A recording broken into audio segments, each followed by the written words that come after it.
You're listening to the AFTERBUZZ TV Network, now the largest new media platform on the web, and your #1 source for after-show entertainment. Very good, Keith. Johnson.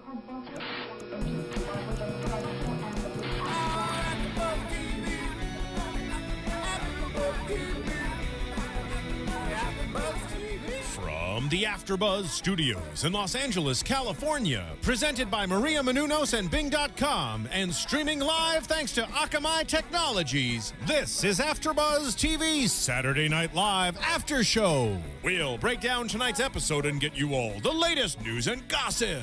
If you'd like to buzz in on tonight's show, you can buzz us at 424-256-1729. That's 424-256-1729. And now, another post-game wrap-up show for your favorite TV show. It's AFTERBUZZ TV's SNL After Show. Woo! Bing is for doing, and we're doing another AFTERBUZZ After Show for Saturday Night Live for the December 15th episode, hosted by Martin Short, musical guest, none other than Paul McCartney. Beautiful. Good Pardo. Yeah, thank you. That was my Pardo impression. I'm your host, Matthew Kyle, and with me as always, always. Oh, and Pardo. Yes. No, and your Pardo voice. Oh, which be Filup Molina. Cool. Yeah, happy to be here. Happy to be here. Happy to have you. Thank you again for filling in for me last week and doing my job better than me, so now I'm pretty much irrelevant, so thanks for that. Okay, cool. Did you watch? Oh, yeah. You watched it? I watched with bated breath and gritted teeth as I watched you outperform me, and it angers me to no less. So I'm going to shiv you in the parking lot after this. No, hey, everyone can tell you're the AFTERBUZZ mascot. Look at you. Oh, with my yellow and black. Yeah. Maybe Yellow jacket. Maybe I just like bumblebees. Ugh. Well, I'm glad the music cut out there. That's right. So that joke could land. Unrealistic segue. You know who else likes bumblebees? Martin Short, our host for the night. You made that up. I did, for a segue. Cool. So Martin Short was adorable. Adorable. And, you know, I thought last week I made some predictions, and I was like, you know, I think we might see this guy and go, oh, he's getting a little old. Did he get younger? Oh, yeah. He's like got the energy the cast members don't have anymore. You do not know, but he has Bob Costas disease. He never ages. I think that's Benjamin Button. Well, if you know who Bob Costas is, you'd be rolling right now. I know who Bob Costas is. Okay, I thought maybe you were just... He's Michael J. Fox's dad. Exactly. Great. Thank you. Yeah, so I thought he was great, too. I think I'm a big Martin Short fan, but again, he hasn't been around that long. Ever since Captain Ron, it's a little... To be fair, I was first introduced to him as an animated figure. You know, in the Ed Grimley, like, Adventures or whatever. No, I'm not even familiar with that, actually. Oh. Get a VHS. Yeah, that sounds great. I was a Clifford, Captain Ron, definitely.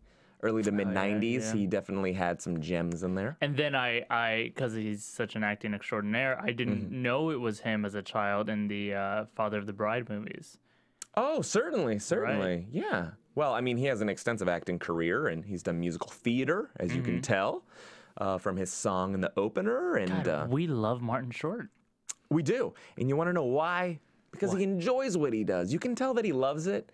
And not only that, the moment is not too big for him, you know? Yeah. I think this is the, last week, shout out to a tweet I got. Somebody was like, I think you're being a little tough on Jamie Foxx. I think I just cannot be, and America can't be like cynical about Martin Short. Where it's just the kind of guy where like, even your like big, drunk, racist uncle would still be like, that guy. You know, it's just like the kind of guy that you just want to smile at because he's just so happy with his, I mean, who knows how dark and awful his life actually is, but he gives off like he just loves life so much. He totally, and he's had some bumps in the road. He had a very long-lasting relationship with his wife, and she passed away a few years back, if you remember. And then there was the Kathy Lee episode on the Today Show where she didn't know that and commented on their beautiful marriage, and he slid over it beautifully and, you know, didn't call her out and was just very nice about it. And when she passed, you know, he did, I remember that. Pretty awkward. So, but a guy who just, you know, whatever's going on in his life, he deals with it well, and a consummate performer and very talented, and hopefully this will garner him more work because he should be working. Yeah, you know? I mean, I wonder if it's by choice at all, because you don't really see him in anything. So that you know that what? would That's make me true. wonder. Yeah. Just a side note on somebody who plays characters a little similar to Martin Short. Rick Moranis left under his own volition to raise his 14-year-old son. Right. I mean, yeah, you hear about this more often than you would think. People, they're like, okay, I had my time, and then I'm going to go be a parent. Especially people like him, who just seems like they're kind of above just trying to be a part of Hollywood. He loves what he does, and that's why he does it.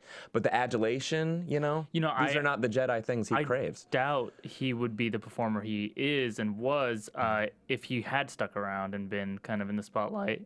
What if you notice?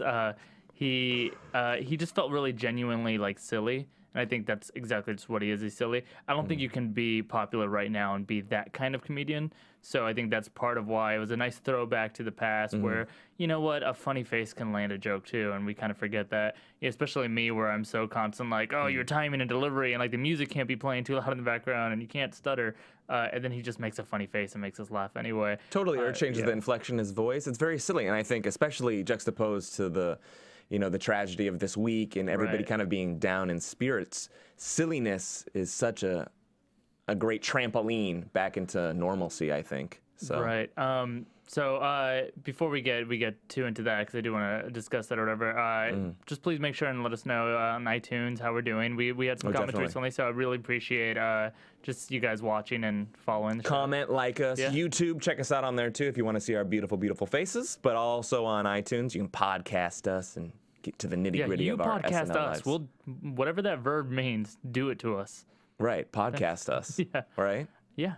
Correct. I feel good about it. All right. But yeah, please do it. We really appreciate all your support, and we thank you for your kind words and motivating you through the tweets as well. Yeah. So, yeah. Lighting a fire. That's right. Kicking Lighting the a fire. tires. Yeah. To quote Harry Connick Jr. That's right. And so we started off the show on maybe one of the most unique bits I have ever seen. Well, so you're not talking about the cold open? I'm talking about the cold open. Oh, well, yeah, you got it a bit. So, I mean, it's just a acknowledgement to the week we had. A silent acknowledgement, in a way. By singing? By singing, yeah. Silent Night? With a group of school children. Blowing my mind right now. I am. Yeah.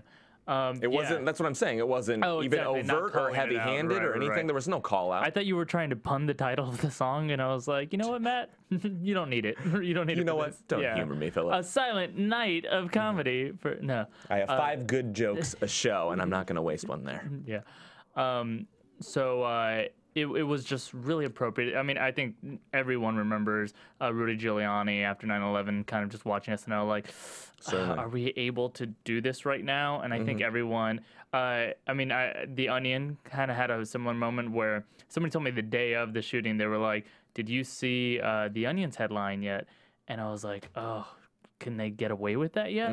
And then when I saw the headline and like, cover your baby's ears if it doesn't like cursing. But it was just like, nation collectively says, fuck everything. It was just like, yeah, actually, I'm down with that. Yeah. And I think that's kind of The Onion had the right response. I think SNL kind of now, like, okay, we're a day out or so, like, and they kind of had the right thing. Like, let's just acknowledge, there's nothing to be said. Sure. That isn't being said. There's awful debates going on. I'm sure if you're on Facebook right now, you're frustrated by your news feed of just people explaining to you how the world should work. But yeah, it was just a nice, pleasant acknowledgement in a very pure, simple way. Quiet and contemplative. I appreciate that. Then we got a little more ruckus. We go, obviously, to the opener with Mr. Martin Short, who, I mean, really showed all his skill and all his friendships all at the same time, which was a beautiful thing. So is it Steven that's a big fan of the backstage? Going backstage? Steven is a big fan of backstage because we haven't got a backstage opener. Right. I've been complaining that there are way too many musicals. But I will say, both. I got both, right? I got a musical again. But finally, it was done perfectly. This is what a musical should be. Again, I know you, Philip, have complained about the songs being too quick or the pacing being off so the jokes don't hit.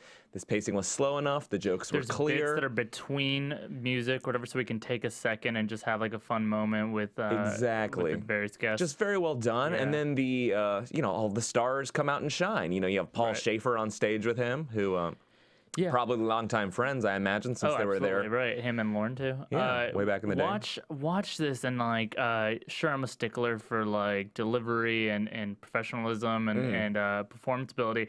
Just watch this guy be a natural on stage. Martin Short, I'm just watching him. I'm just like, is anyone? I hate when we have notes in here and we're like, did you notice how he was reading the cue cards? Or we have any those technical notes in what should be a pure connection of just him to the audience? Yeah. And Martin Short, cue cards or not, I don't really care, was just like landing his lines, still maybe a little bit of riffing here and there, but it was just perfect. It's exactly how a host should just kind of come out there.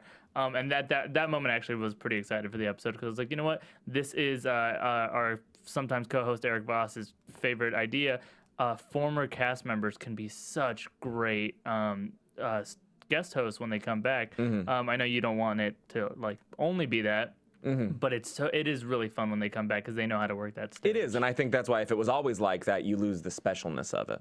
Right. And especially, I think this was double special because not only was it a former cast member, and a very great one and a very memorable one at that, but it's been a long time coming home here. So when he shows up, it's very like, oh my God, he's on the show? Like, holy cow. Like, let's see what he can do. And how long has it been since he's been on a stage and performing? I'm not even clear, but it seemed like he's been doing it since 8 shows, on Friday night, and then he's like, oh, I'll just do 1 show on Saturday, and then we got to watch it because he was so well oiled. I mean, I love the improv moment where he's on the piano, switching around. Like, how does a man sit on a piano? That's my favorite moment right there, where I was just like, because it seemed real. It seemed in the moment. That's what made it sweeter. It honestly could have been. I wouldn't be surprised if he said the exact same thing during dress rehearsal. But it worked. But he was still able to deliver it. That moment, I think, is the moment that like.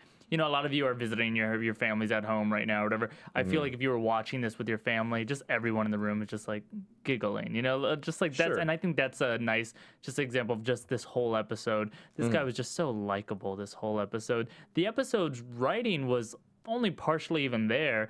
It was mostly just like, let's just watch this guy be a goofball as we hang out with our families and, try to forget kind of what an awful week we had. Exactly. And I think it was a strict throwback to the Melissa McCarthy episode of recent memory, where it was just a really talented performer being able to take the material and outperform it.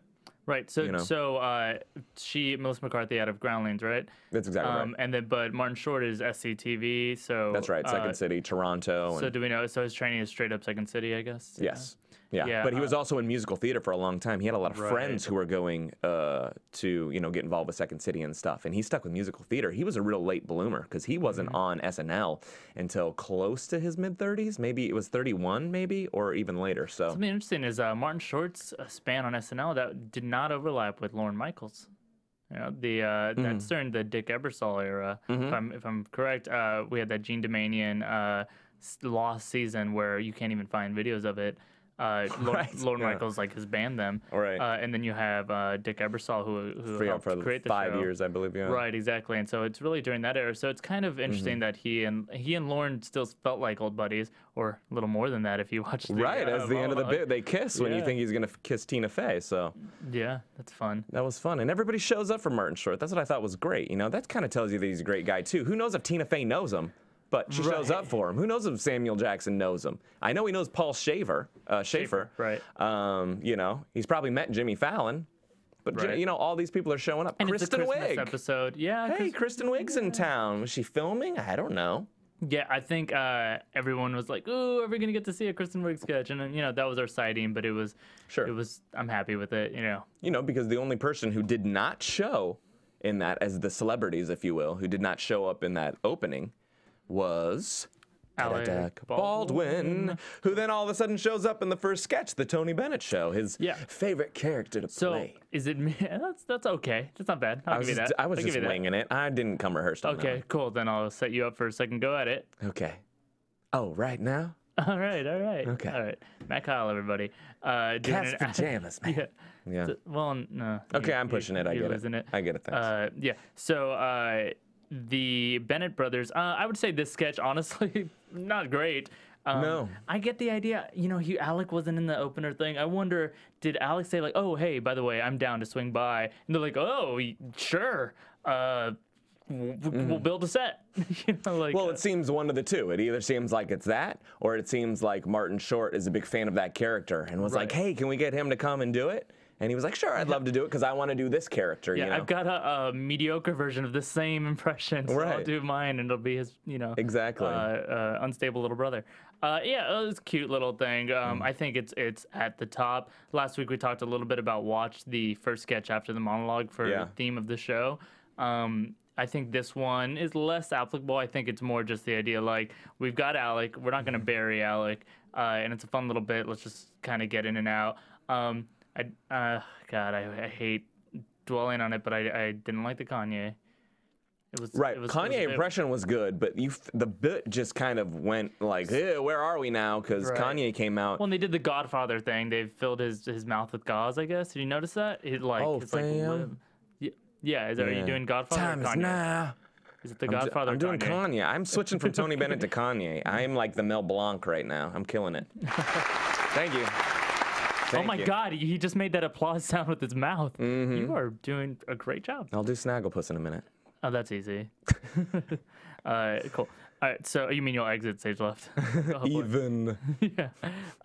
Cool. So yeah, I mean, cute sketch, whatever. I don't really want to settle on it too much, just because it was kind of a little bit of like, okay, you have some goodwill, so I'll let you have this, and then let's move on. Sure.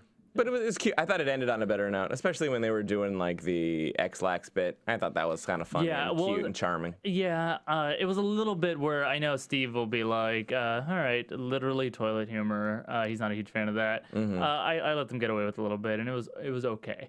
Sure. But moving on past this sketch, I thought, honestly, great rest of the show. The next sketch, the royal family doctor, the OBGYN. Yeah, Kate Middleton's pregnant. Right. I thought same kind of thing where it's like, oh, this is kind of a Blue joke, Blue being just kind of dirty or whatever.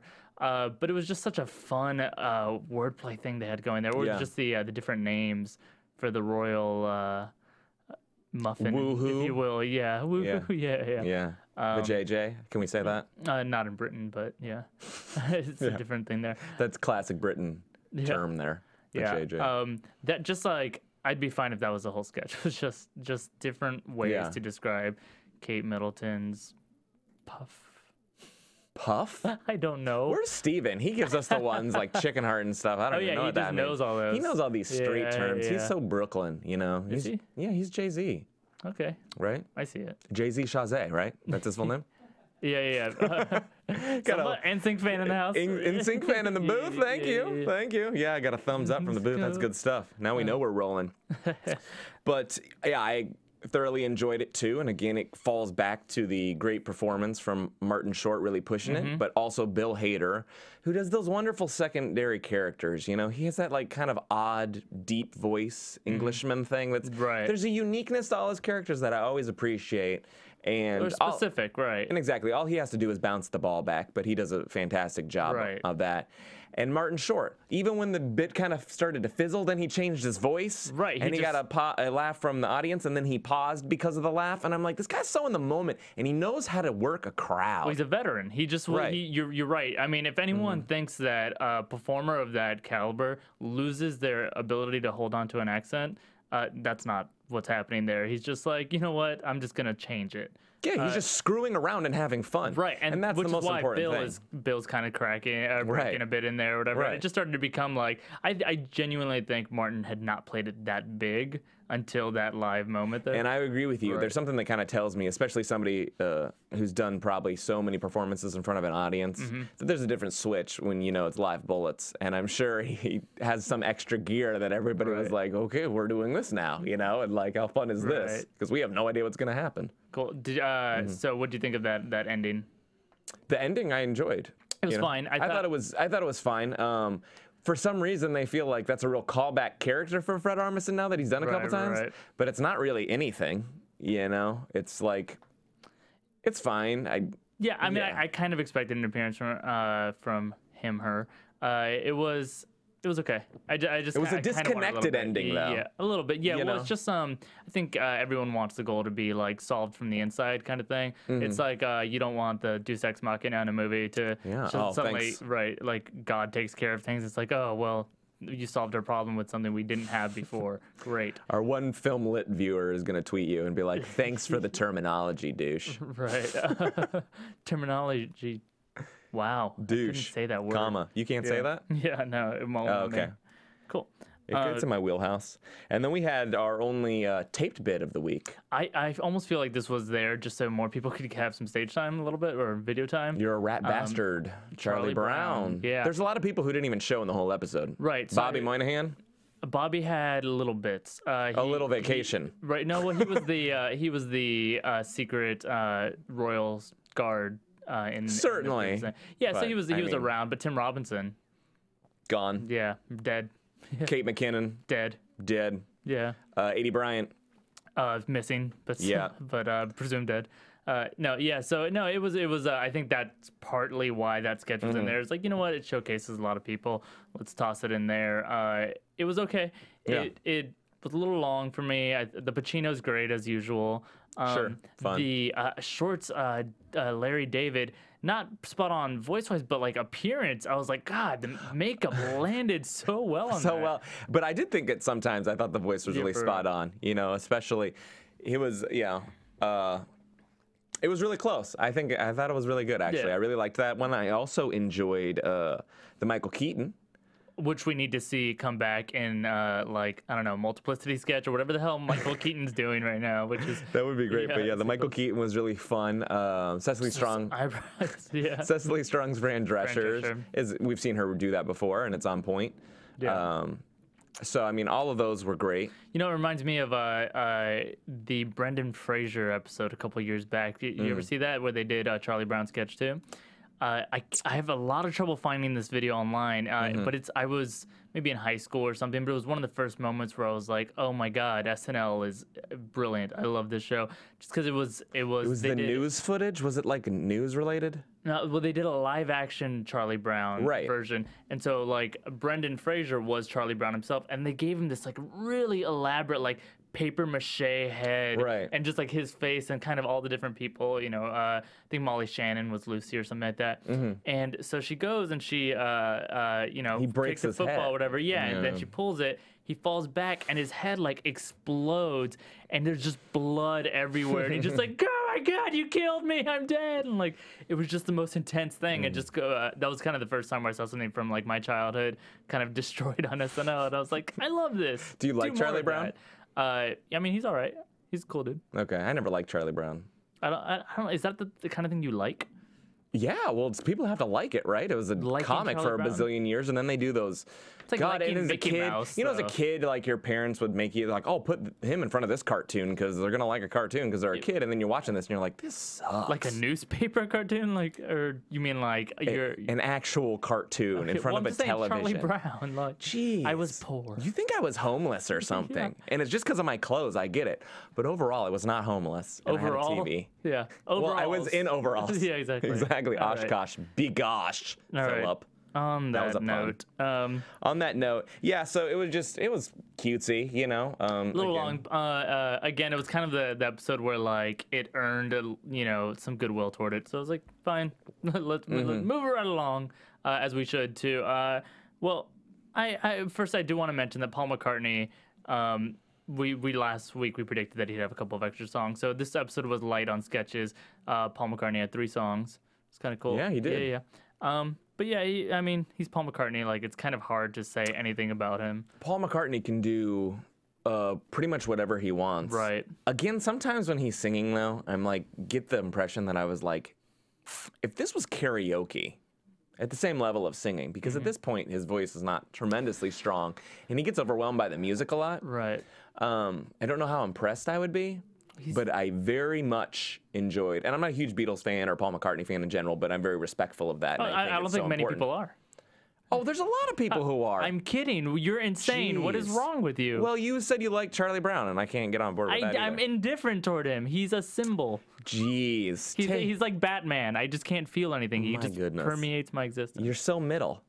You know? Does that it's mean? Like arguing with Anderson Cooper. It's like, take a side, right? Oh, you're just mad. We're turning this into Crosspoint, I think. Right. beyond that, I enjoyed his stuff immensely. I thought it was great. My Valentine, his first song. Right. I thought it was really nice, really well done. Great background band. Did you notice the Eagles player playing lead guitar? Did you notice that? I noticed the camera on him. That's why. I was like, this is a guy I should know. Joe from Eagles. Yeah. I don't think that's his name. He has a last name, but I call him Joe. Oh, fancy. Yeah. Cool. Yeah, and then weekend update. Weekend update. Not a bad outing. Vanessa Bayer last week with her performance in that Crystal sketch, which by far my favorite anything out of last week's episode. I kind of really wanted to call out. I was like, watch this girl's like the acting she's doing beneath the main idea. So in that sketch where you're watching, it's a sketch where it's former porn stars are pitching you to buy crystals. Swarovski crystals. Swarovski. Yes. No, that's how they pronounce it in the sketch. And so in that sketch, she has like a secret motive that's like not really there about how she wants to get free ones, so she made a commercial, whatever. But she's playing like multiple levels. This character that she brought on onto a weekend update cracked me up for that exact reason, where it's just a really subtle thing where she'd say like, "It's as old as my boobie." And she'd like look around Very a little bit, like just yeah. a little bit like this little kid thinks he's nailing it. Jacob the Bar Mitzvah boy. Right. Yes. The superhero, yeah. I just love that little like extra that it's not just the kid, it's the kid plus an emotion. Like so proud of himself right there. That's kind of always my thing whenever I'm like, oh, if it had more emotion, it'd be funny. I love how cocky this kid is, but he's trying to hold it back, and he like knows I'm gonna kill it with this speech. That's why he didn't want to like get in with Seth or whatever. Seth, so how's it going or whatever? He's like, you're ruining my game. And exactly. I get this I have my material. Right, exactly. Right. My A material needs working. I thought it was fun. It didn't really completely hit me in the way that it hit you, but I thought it was very enjoyable. I thought it was well performed, and she had the pacing of it. Well, it's very down. I mean, we a lot of people in the biz talk about like, you know, is anti-humor a kind of thing that can be accepted publicly? And that's kind of that like ironic, detached humor a lot of times where it's like it's funny because it's not funny. I think that's a little bit of what's going on there, where it's like, oh, it's funny because it's not funny, but the kid thinks it's funny. So it's just, you know, it's something that SNL doesn't do very often. Sure. Kind of fun to watch it. Yeah, I get that. And then obviously our other update bit was we've seen before, that Cecily Strong character, the girl who you shouldn't have started a conversation with, which is kind of like maybe she's drunk, maybe she's not. Yeah, maybe she's I just think dense. Just like if they ever just want to like end that character or whatever, maybe just like actually have a party sketch and just match her up with like drunk uncle. Who I keep calling Drunkle. I keep forgetting that. Drunkle? But yeah, put her in a corner over there with Drunkle and just let them like hash out the problems of the world and then fall in love and murder each other. Yeah. And also on the 12/12 benefit, if you caught that, there was a drunk uncle bit. Seth Meyers came out and brought on drunk uncle, and they had kind of a 4-minute, you know, little weekend update monologue moment, which was fun on there. Yeah. So. But it wasn't so great the last time we saw it. It was pretty good this time. I think like maybe half the people don't remember what a minstrel show is. If you do, that joke just died on impact. Right. I think it's just that idea that like a lot of people like. I mean, the first time we saw it, I was like, Seth, can I say the N-word real quick? And he's like, no. That's very immediate. I think a lot of people just don't remember that. I think that's a cuter comment than the show one. The show one is just like that's a little far. Yeah, what was the middle one? The last time she was around, it was can I be in blackface real quick or something? Was it that? Oh, is that what it was? It might have been that. It could. Yeah, I think you're right. I think you're right on that. Maybe, but either way, I mean, digression on those. Yeah, but it was still like a funny overall bit. Again, I think sometimes these bits are a little interchangeable. So her drunk uncle and Nicholas Fane, which we haven't seen in years, but just that style of writing where it's just wandering with no real point. I mean, they do it better than anyone else other than me right now. Well, yeah, you didn't even get applause or anything from the booth. You're in trouble now, buddy.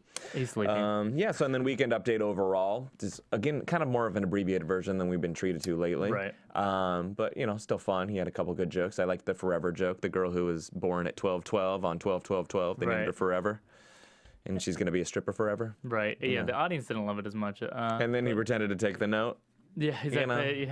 We won't do it on repeat. Yeah, very Norm Macdonald, Colin Quinn moment.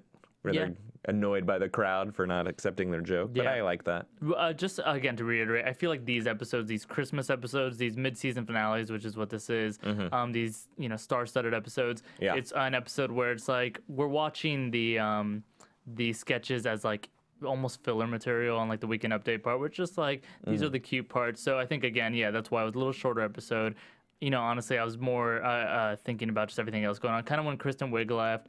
That season finale last season, we're all just watching it just more as like, oh yeah, let's check in with the state of the zeitgeist and like cultural comedy right now and just play around. So I think that's why you get a little bit less of the sharp writing that you normally would get with a weekend update piece. Well, I really wish there was 5 minutes more of weekend update so I didn't have to watch What's Up With That, because I hate that. I hate it. Yeah, I'm not a huge fan, but why does it eventually kind of make me smile? I'm like Lindsey Buckingham that whole time. Where Really? I'm just like so mad, and then I just see freaking Jason like just do that. Is there a trampoline off on the side that we don't see? He comes in from like above. Who knows? But he's a gifted dancer. Let's say that. Yeah, he's fantastic. Olivia Wilde's a lucky woman. But yeah, watching that, it's just like, it's like so grating. And then like every time something about it just kind of makes me chuckle a little bit. It just takes me even if down. it was an F-bomb. Huh? Was there an F-bomb in it? You know what? I missed that probably because I was so mentally tuned out because I'm like, yeah, toward the end what's of the... up with this is my Onion article headline for that bit. I see you wrote that down too. What's up with this? Shut. First of all, these are my drawings of dinosaurs. Don't look into my book, okay? You mean this book, your heart book? This book, my heart book. Yeah, that's right. My heart. Yeah. So no, it's an episode, or it's a sketch that I think maybe a mom likes. Maybe Lauren's mom likes it. I don't know. Someone out there likes it, so it works for some people. I'm not gonna hate on it for some reason. I don't know why. It partially works on me. I was really hoping, this was my excitement, because it was Samuel L. Jackson, the baddest MFer on the planet, right? So whose voice is that you just did? That was either Sam Jackson or Malcolm X. I'm not sure. Okay, I think it was closer. Yeah, so it was closer to Malcolm X. By any means necessary. Yeah. That was John Voight. I don't know who that was. But I was hoping, because it was Samuel L. Jackson, the SLJ, as I call him. Nobody else calls him that. I thought he was going to flip out at one point and handle his business. And I was like, this is going to be the best one. Murder him. Yeah, I thought that was going to be great. And then, like, Samuel L. Jackson could take over. And I was like, yes, that's the end of this. And it's going to be funny. And Samuel L. Jackson's going to do it. And instead, it was just the normal shtick. And I was like, why don't we throw a curveball in this? I've seen it 6 times now. Good Lord. Yeah, it's almost the joke is that they don't change anything about it, except they have the interchangeable little. It was a little cute to see the Tiny Tim who is cured and then is a fantastic breakdancer. Boom, pop lock. Yeah, exactly. Yeah. But yeah, I don't know. I feel like it like I do about Charlie Brown, which I'm just realizing you are repping his colors. So how can you not like Charlie Brown? I don't have the weird stripes. First of all, you do. I'm repping AFTERBUZZ. It's right in front of you. What do you think AFTERBUZZ is called? It's the transitive property. I'm repping AFTERBUZZ. You're reparating it. Go ahead. Yeah. Wow, you're so critical of me today. Oh. This is all going in my diary. You just made a reparations reference and no one caught. Right. Well, don't talk to me at a party, right? Just like Cecily Strong's character. But Paul McCartney too. What song did he do second? Oh, he did a great song. And did you notice his backup band? Was that the Nirvana? That was the Nirvana contingent. The Survivors. Why? Yeah, -1 Kurt Cobain for obvious reasons. But where was he? You know what? I don't want to get into that, Courtney Love. Okay, so. Filup. Okay. Filup. Because you were seeming abusive, so I thought you might have been Courtney Love, who took away one of our greatest rock stars of all time. It was Dave Grohl on drums, Chris Novoselic on bass, and Pat Schmier on lead guitar. It's weird how they all had last names, but earlier Joe was just Joe. Joe from the Eagles. Yeah. Joe Walsh. Joe. It's Joe Walsh. Is that a guess? No, I know 100%. Okay. If I'm wrong, tweet me. And when I'm right, send hate tweets to Filup. They're already on their way. All right. Yeah, but what did they do? Were they just like jamming out? I kind of was like tuning in and out. That is a Beatles song. Was it? They were doing. Yes. I literally heard no words. Every time I looked up, I think that's the one where he was playing a suitcase. I don't know what he was playing. You know what? I went on Google to find out. I was like, what's Paul McCartney's guitar? And everybody is like, going to the traditional one. Right. That's kind of the teardrop shape, you know, from the Ed Sullivan Show 1,000 years ago. Sometimes I feel so bad for Google. Like, it's just like, what is Paul McCartney's guitar? How do I answer that? Like, a device. A device, that right? He used, but who knew? Yeah, who knows what that was? It was a funky little machine, but they were rocking out. I really enjoyed that, and I'm a big Nirvana fan, so it's always fun to see them. And they're a great band, period. And Dave Grohl is, you know, in my opinion, you know, in the top 5 current rock stars right now. He's really, he's good. Good stuff. Yeah, sure. I think you can tell I'm a little indifferent. Yeah, I know. That's why I'm like, let's, you know. Let's talk more about Nirvana. Yeah, let's push this pizza. You know, I'm heard about all the way to the this crust. Whole Charlie Brown thing. I can't let it go. What does that mean? Push this pizza all the way to the crust. It's kind of like you're making a French bread pizza, and I'm like, let's push this so the crust goes all the way to the borders. You know? You are not letting go. The one time I came over and brought my own food. And you're like, French bread pizza, lean cuisine style. I was like, let's take a risk here. Matt might like this. And like, see? We bring our back issues to the forefront right in front of you guys. You can decide us for it. Steven's here. He's just crying, hoping we'll stop fighting. Yeah, he goes in a fetal position because of his, you know, crazy background himself. Yeah. You know, we're almost through this episode, which is kind of how the episode felt. Yeah, it's kind of like, just like it kind of moved along. And it just kind of kept cruising, right? Yeah, anytime there was a little awkward moment, they just jumped right past it. Yeah, live on the 65. So Restoration Hardware Reunion is where we find ourselves. A sketch that Horatio Sands said he liked a lot on Twitter. Oh, did he? Yeah, he did. He's told me and a bunch of followers that he did.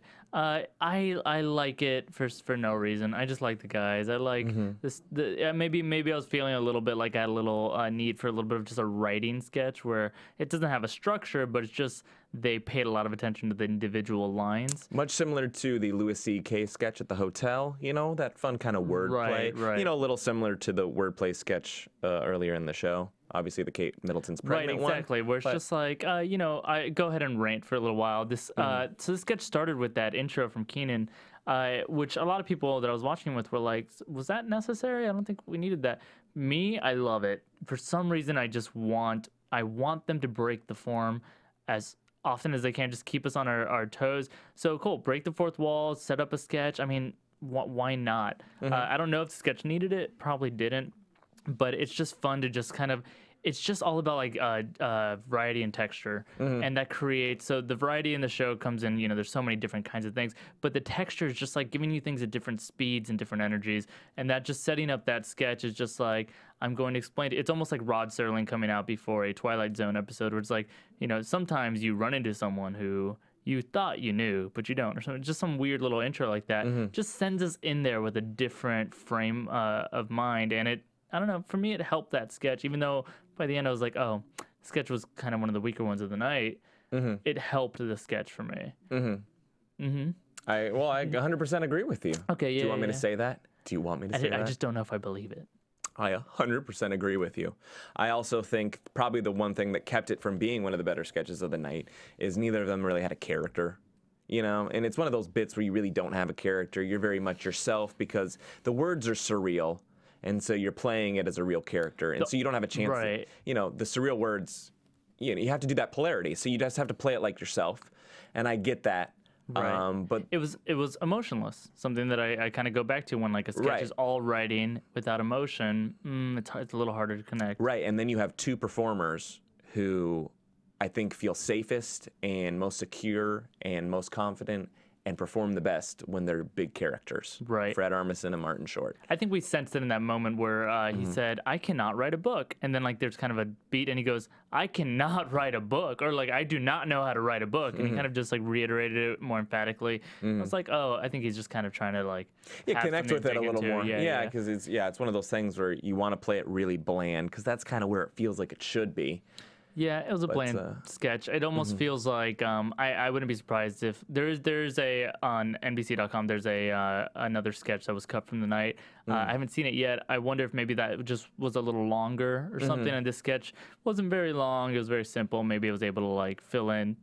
Who knows if there was better material? I guess we'll check out on NBC.com later.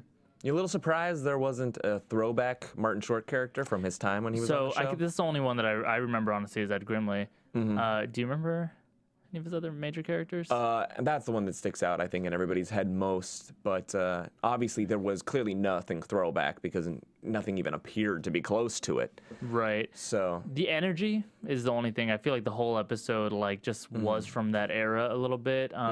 That time before cynicism took over. Honestly, I mean, if you remember when Conan O'Brien had his whole NBC debacle at the Tonight Show, his outgoing message was just about like the state of cynicism and how like we all just think everything sucks and like that's the energy that we have. We got to make fun of everything. Right. But like I think this energy was just more like things can be fun and silly and light. Yeah. So could be. Pageant auditions is kind of what we ended up on. Half sketch there. Why did Keenan start it? Why did Keenan start it? Did Keenan start? Keenan started, yeah. It was the pageant auditions. He started on stage. Oh, right. You're right. And he's Bobby Moynihan, Nassim Pedrad. Can I go on to all the people who didn't show up in the sketch and they chose Keenan? I mean, you know what? Keenan's grown on me over the last season. So, yeah, they used Keenan. You got a problem? Yeah. Keenan awareness check is what you need. What does that mean? That means if it's growing on you, it's probably unhealthy and it's not benign and you need to get checked out. Oh, no. Yeah. I have so many of those things already that are growing and unhealthy for me. Anyway, so he started, it's because I think the idea of starting in the middle. So it's just like, let's start in the middle of something instead of just like, here we are at the auditions for a singing group, which is kind of the most random premise anyway. Right. Let's start on something fun. It was fun to just see that table with the kind of audition setup. That's always their classic audition setup. It's even the one from like... Molly Shannon. Yeah, but also Superstar. The two brothers are Chris Parnell and Chris Kattan. Yeah. Right, always had those music two. auditions. Right, exactly. So it's just always fun to see. Like I haven't seen an audition sketch in a long time from them. But yeah, I thought it was cute. Paul McCartney was really funny to me. It's just like he's so small and meek and like but I like to sing. It's just like very pleasant little moment. And then just Martin Short's anger at him. Which I was wondering if he had something in his ear, because like usually you do a stage yell, obviously on stage. Right. He was not stage yelling. He was just yelling into his ear, and I was levels was shut up. I was like, good Lord, this guy's a musician no less, and he's like 70. I was like, maybe you shouldn't be yelling directly into his left ear. Yeah, just that's how we lose Sir Paul McCartney. Yeah, Paul McCartney like, deafened by Short. More to come. Begging to sing, he gets yelled at and then killed. But yeah, they played along well, and again, Martin Short's so at home, and he's just big and over the top, and he's always fun to watch. Yeah, God, that moment just totally worked on me where like you see Paul kind of like, all right, for his second chance with the triangle, he's really gonna get it right, and then he just does it like way early. Just very funny. Yeah, but honestly, that might have been my favorite.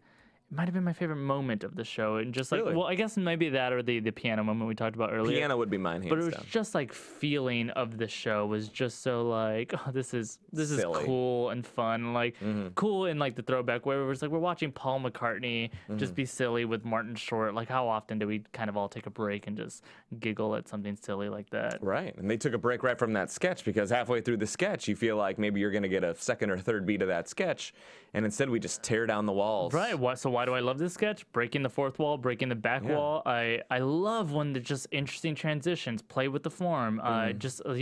So do I get to sing now? Boom. He starts singing his Boom. He does a lovely Christmas song. Yeah, well.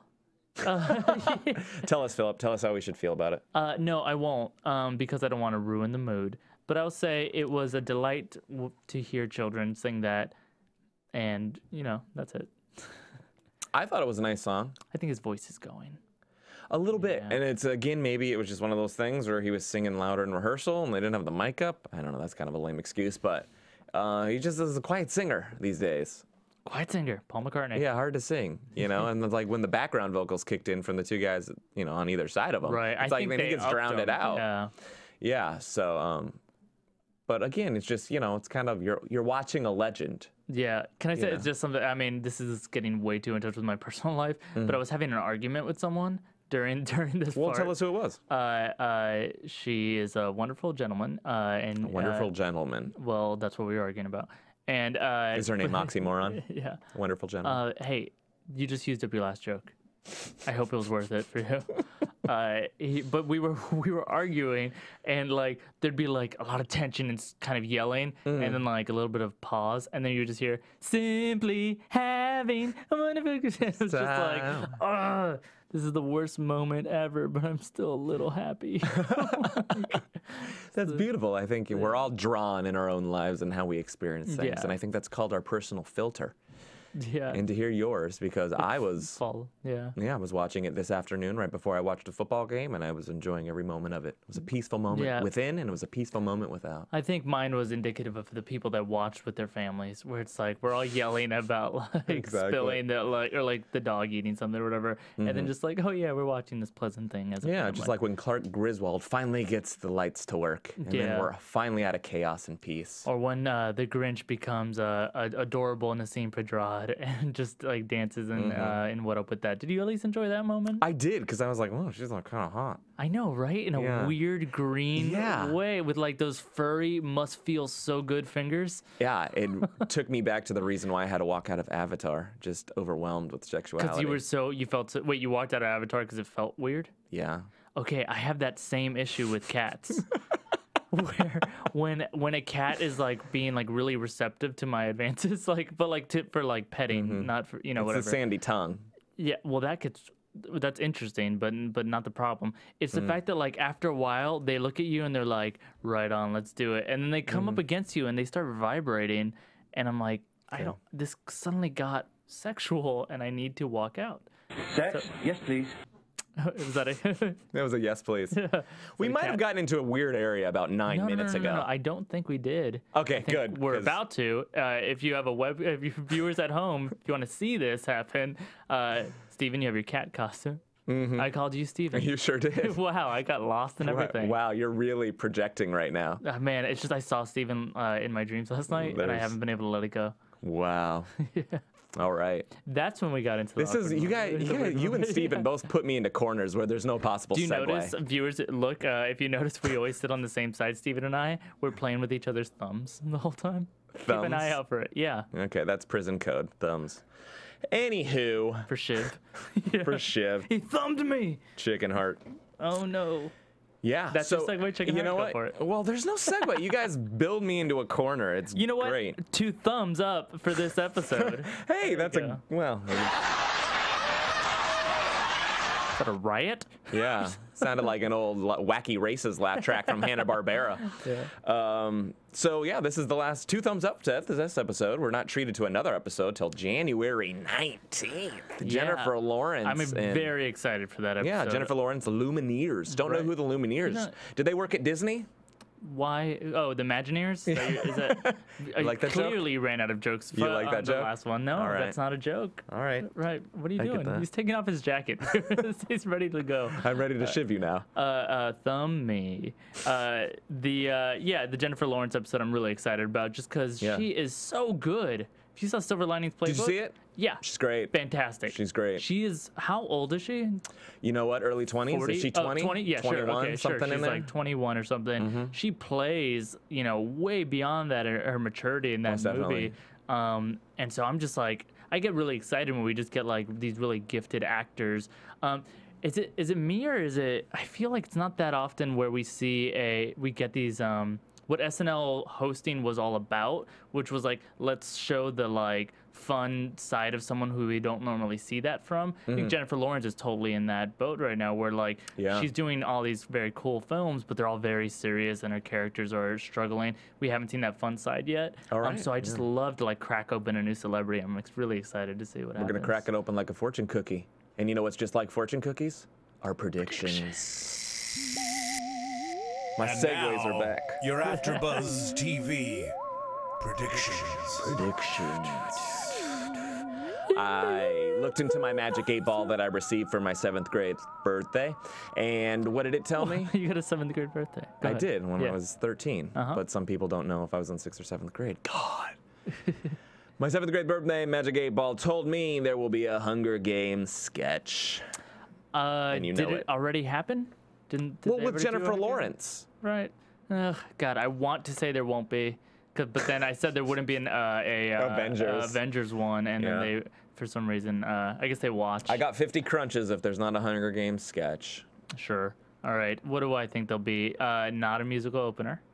Not a musical opener. A non-musical opener. Are you sure? Because she seems like she's probably musical. Oh, I guarantee you she can probably sing because she's just perfect. Right. But, yeah, no, I'm not feeling that. What's going to be, here's a different kind of prediction. What's going to be in the news then? Hopefully something positive and uplifting and how the next 4 years of Obama, economy up. Will there be an Earth? Oh, yeah, because we're all, the whole mind thing. Damn it. Oh, I forgot I was going to buy new Reeboks on Sunday. Now my whole plan is shot. Is there such a thing as new Reeboks? Well, not once we're dead, are there? Yeah. Jeez, Philip, you're so insensitive of a Reebok. Happy holidays, Reebok. Yeah. Not a sponsor. But they could have been. Yeah. Were we auditioning sponsors? They're going to sponsor my wedding because it's going to be all Reebok all the time. You're marrying a shoe.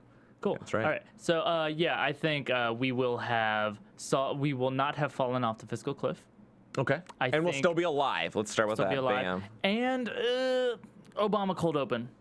Obama cold open. An Obama cold open. Are you going to risk physical requirements, push-ups, crunches on an Obama cold open? I will slit my throat live on stage at the Pacific Theater on Hollywood. Great. Yeah.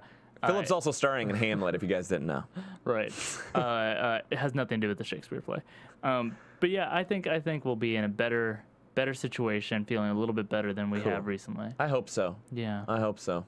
This feels right. I think we're in a better situation than we started an hour ago. You feel that way? Feel good. Was it an hour ago? Felt like that. Time flies. Either way, we'll see you January 19th with the beautiful Jennifer Lawrence. And until then, have a wonderful 2012. We will catch you in 2013. From Bing.com, executive producers Maria Menounos, Kevin Undergaro, Phil Svitek, and the entire AfterBuzz TV staff, we would like to thank you for listening to the AfterBuzz TV network.